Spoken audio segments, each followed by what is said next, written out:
Mas a plataformização está na agricultura hoje, está na saúde, está na previdência, está na logística, está em todos os lugares.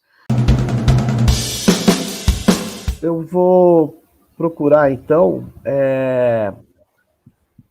responder uma questão que é como as plataformas funcionam. Elas têm uma gestão que é uma gestão automatizada. Quando você chega no Facebook, no Twitter, no Instagram, e muita gente não sabe, quando você chega no WhatsApp, quem te recebe é um sistema automatizado, algorítmico. E aí começa a questão. Existe um grau de complexidade muito grande para uma regulação de sistemas algorítmicos, né, de software, vamos falar assim, para quem está nos ouvindo, pode não entender. Quem organiza o que eu vou ver, quem controla o meu olhar, é um sistema automatizado, tá? Então, não é um só, são vários, né? Muitas vezes, vários algoritmos controlando, fazendo aquilo que o Rafael falou, que é tentar extrair o nosso padrão a cada clique que a gente dá e tentar nos conduzir, seja para comprar coisas, para aquilo que é a publicidade, ou para nos influenciar com mensagens que foram monetizadas, né? Que foram pagas por alguém.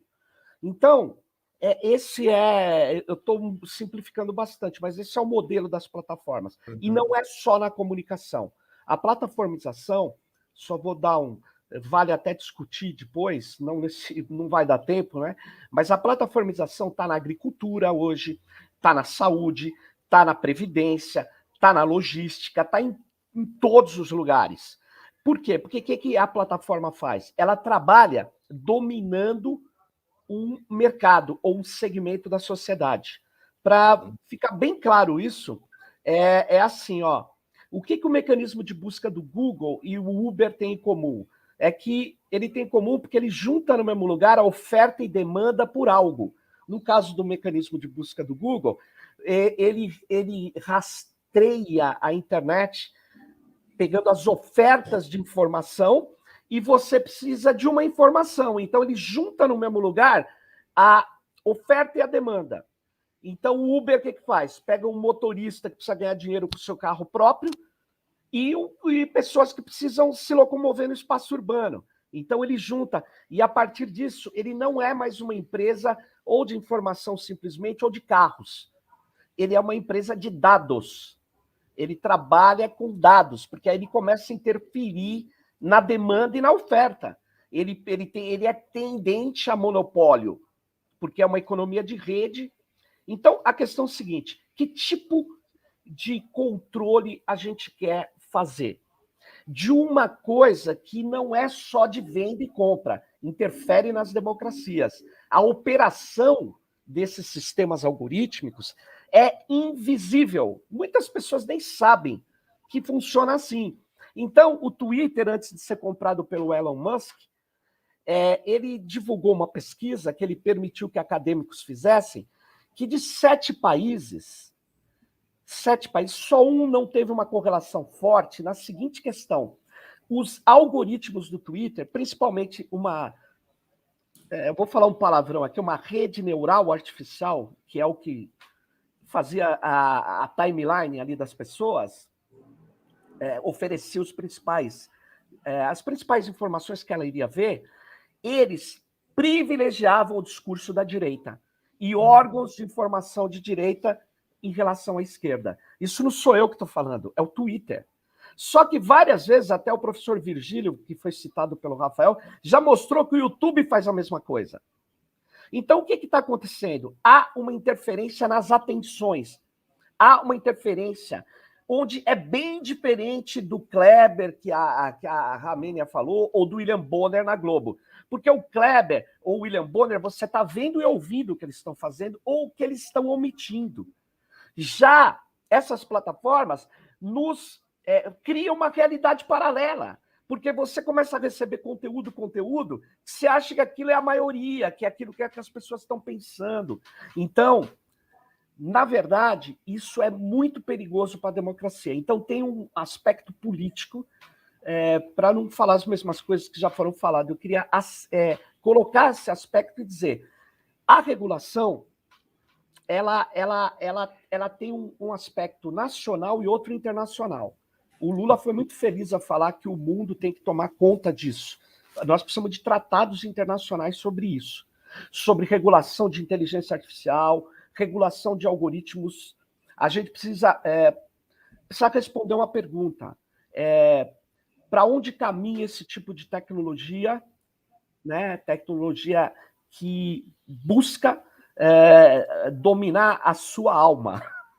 O que você, para onde caminha isso? A gente precisa discutir, e não é uma coisa só de um país, porque tem características que extrapolam isso. A gente não vai entrar em detalhes aqui. Mas no caso do país, só para finalizar, eu acho que a gente precisa sim de transparência. A gente precisa ver que os europeus, eles têm uma legislação, o Rafael também colocou as linhas gerais, que tem interesse econômico mais que interesse civil. Os europeus estão numa briga contra a China e contra as plataformas estadunidenses. A questão é, e o nosso caminho? Então, eu acho que a gente tem que ter, né, no caso do Brasil, transparência nas regulações, na operação dessas plataformas. A gente precisa esclarecer à sociedade quais os objetivos de modulação e porque elas estão modulando. O que ela indica para o algoritmo fazer? Que tipo de dado ela pega nosso e cruza?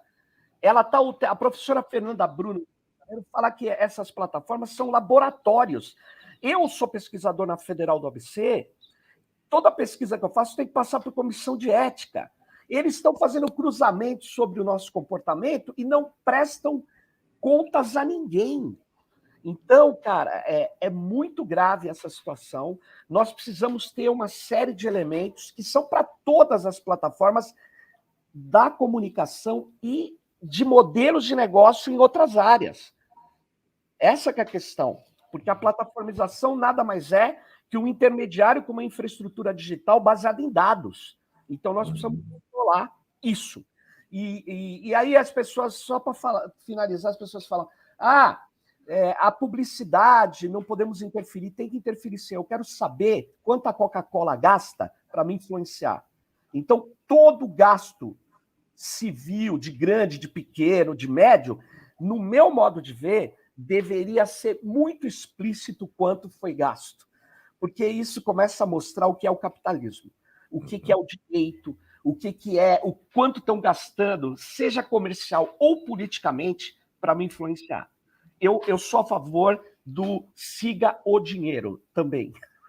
E você precisa da política, né? Você precisa dizer o seguinte: nós vamos regular o discurso. Eu sou contra regular o discurso, exceto aquilo que é notoriamente criminoso, como o Edgar falou, falar que cloroquina ela salva vidas, negacionismo. Agora, você dizer que, a priori, você vai ter censura, como a extrema-direita está falando, não é verdade.